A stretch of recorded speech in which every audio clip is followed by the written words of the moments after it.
6 of the 2013 FIM World Motocross Championship comes to Agadir, Portugal this week. We've been so lucky with the weather. It's been absolutely beautiful. We're going to have a word with Glenn Coldenhoff. Glenn, you've been putting in some really great qualifying results, with the exception of last week in Bulgaria. How are you planning to transfer those qualifying results over to the race? Yes, I've been training hard to make that happen. You know, actually on the Saturday I need to be more easy and to make it better on the Sunday. And how are you feeling this weekend? Actually, I got a little sick last week, and I'm also not that fit on the moment. But yeah, tomorrow is the race. I hope I will be better then. We'll go enjoy it out there today. We're going to carry on up, and we're going to have a word with. Let's grab a word with Dean Ferris. Dean, we saw you make a great start to the season, and then really unlucky with that collarbone injury. You've had a couple of GPs back now. How's everything feeling?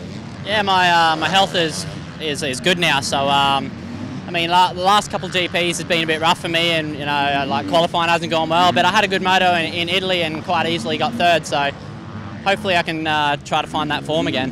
And we've had a couple of weeks off since Bulgaria. What have you been up to?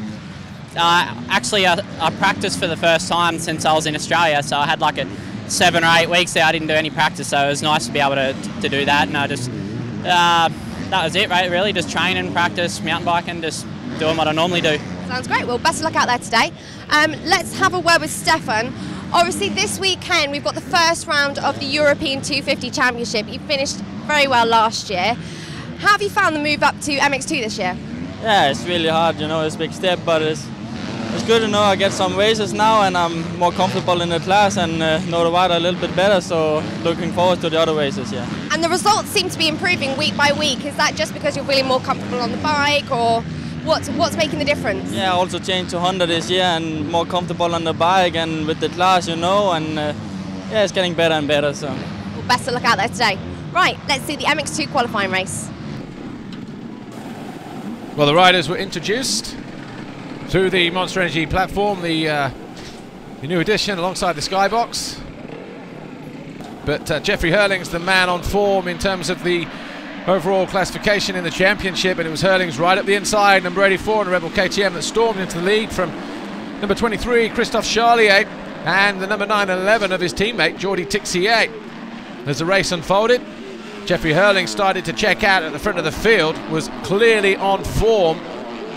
The rider from Holland, who has won the last 2 Grand Prix here, 2011, 2012 in MX2, and he really was unchallenged. He was in a class of his own, eventually winning by almost 40 seconds. But behind him, there was all action all over the track. Max Anstey, number 14 there, ahead of number 45, Jake Nichols, was having to charge through from a poor start in 13th place, and that was maybe the reason why, but he also made a mistake. But Anstey, number 14, the Brit, would eventually come home in 6th position, but he made hard work for it during the course of the race. Charlier, Tixier, and number 17, Jose Boutron, they were 2nd, 3rd and 4th for quite a few laps for the first 3 laps, but eventually number 9, 11, Tixier started to close in on Charlier. They would battle for 2nd. Behind them it was the 17 and the 259 of Boutron and Coldenhoff, with Dylan Ferrandis also in there ahead of number 59, Alexander Tonkov. But 9-11, Jordi Tixier found a way past the blue rider, the Monster Energy Yamaha rider of Christophe Charlier, found himself in the 2nd position, but his teammate was too far gone. Boutron was having another great ride, but Boutron would eventually fade from 3rd down to 7th by the time the checkered flag fell. Jake Nichols, number 45, and number 14, Max Anstey, were having bar banging action, and Nichols coming off worst in that little exchange, because Nichols at that point was in 7th place. Of course, with Anstey going through, Anstey inherited that 7th position and went on to take another position before the end of the flag. Jake Nichols went down to 12th and could only get back to 11th, so right around a midway point in the race, everybody pretty much spread out. 122, Dylan Ferrandis had a quiet ride, but was a good consistent ride. Started 7th and eventually finished 5th on the Bud Rockstar Racing Kawasaki. But Max Anstey eventually getting into 5th, or into 6th position I should say. And Max Anstey looking good if he gets a good start for the race on Sunday. But Jeffrey Herlings, unchallenged.